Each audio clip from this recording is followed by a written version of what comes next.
One thing about walking with the Lord is if you are truly looking to develop a relationship with Him, gain a,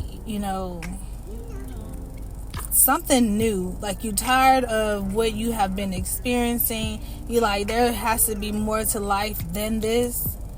When you dive into the Word of God and you dive into the Bible, I'm not talking about YouTube, I'm not talking about going to church, I'm talking about diving into the Bible, diving into prayer, seeking the Lord, fasting, those types of things. And when you go after the Lord for real with your whole heart, and things in your life begin to change, and those masks that you once hid behind begin to fall off, then I feel that's when you start to live in true freedom. It was like I had a mask for so many different situations, but when I was like, you know what, there has to be more to life than this, and I dove into the Word of God, I was seeking the Lord in prayer, I was fasting, I was reading my Bible. I just had to figure it out, because I've always been the type of person that even in nursing school, it was like, you can't just tell me something. I want to see it in writing. I want to read it for myself. I want to study it for myself. So I've always been that type of person. So when I really got serious about seeking the Lord and just figuring this thing out, because I had heard that little voice on April 8th, 2016, and I was like, you know what?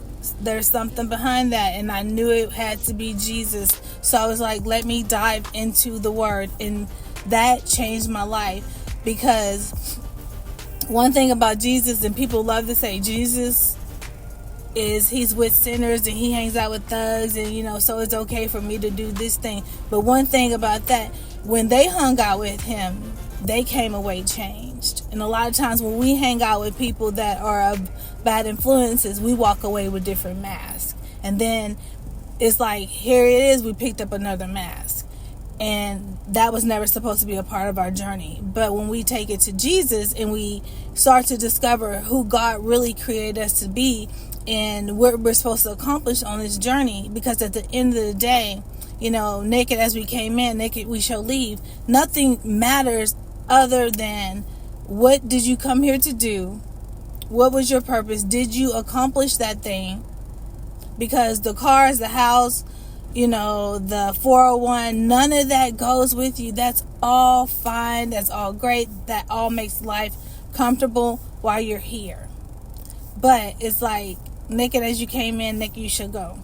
I just want people to really take the time in to seek the Lord, to study for yourself, especially with all these fights going back and forth, one person saying this, one person saying that. That should give you more desire in your heart to seek the Lord ever the more for yourself, because the Lord wants you to be the prophet for your life. He doesn't want you listening to all these voices, because he has a plan for you, but you have to seek out that thing. Study yourself approved. This is your journey. Don't let someone else dictate it. Don't let there be a whole bunch of confusion based on all these different voices.